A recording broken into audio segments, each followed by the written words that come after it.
Solomon was providing nuggets of wisdom that I believe every single human being needs to grasp, because it's going to affect some part of your life. And one thing I love about the Proverbs is that they're so real and practical. We're actually taking the time to go through this first chapter of Proverbs and look at what Solomon was actually dealing with and what he was talking to us about and how it affects our lives in very specific ways.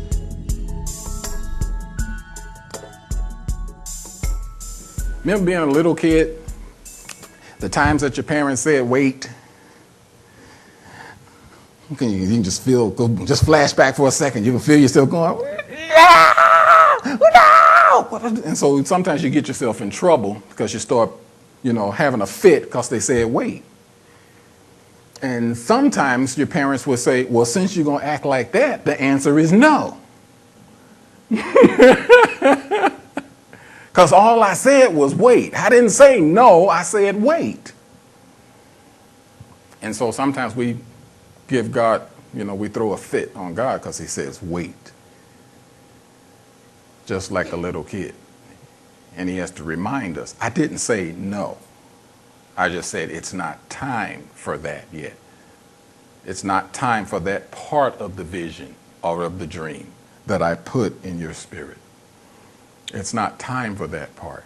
There are some people, some places that I want to connect you with, because what I put within you is bigger than you. And you can't do this all by yourself. So I'm going to put you on a journey now. And on this journey, you're going to meet and connect with all of the other people that I put that vision in. One of the things that I believe God is working on here in Harrisburg is to bring together all of this, I call it Messiah syndrome. What do I mean by Messiah? Bunches of people that all think that they're the only ones got that vision. And I'm going to work alone and get it done. And all I want is just for the government or somebody to send me the millions of dollars so that I can do it.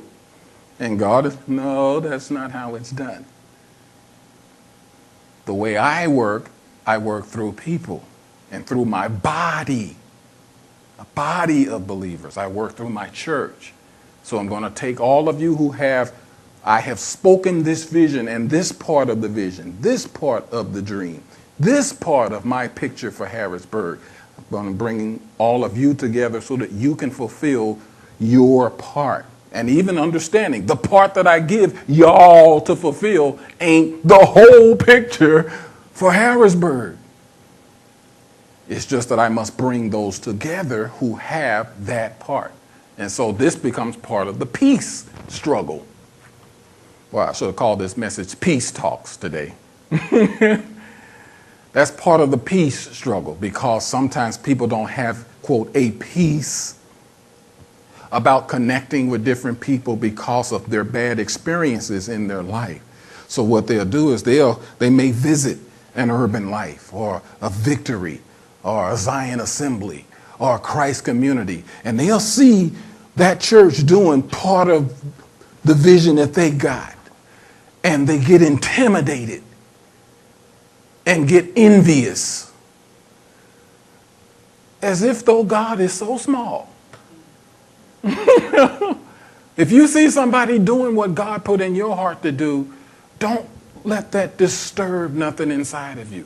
That actually should encourage us that this really is God.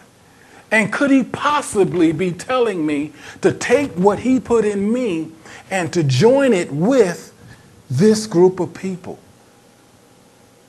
Because sometimes the peace being disturbed, we think of it as, no, this isn't God. No, what's being disturbed is actually our fears and our concerns, or even our pride.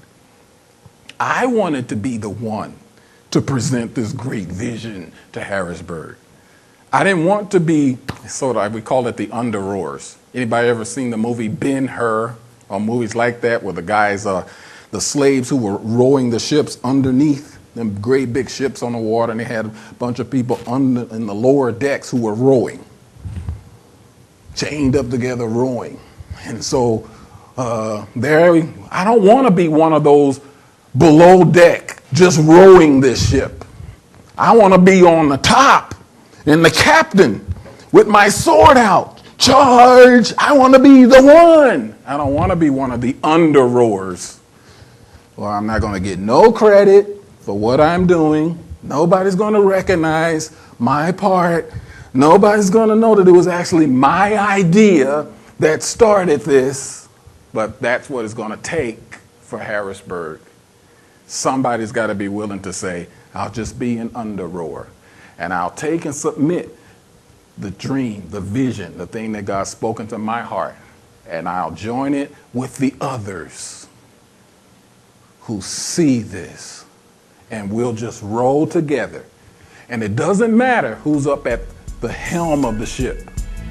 It doesn't matter who, quote, gets the credit.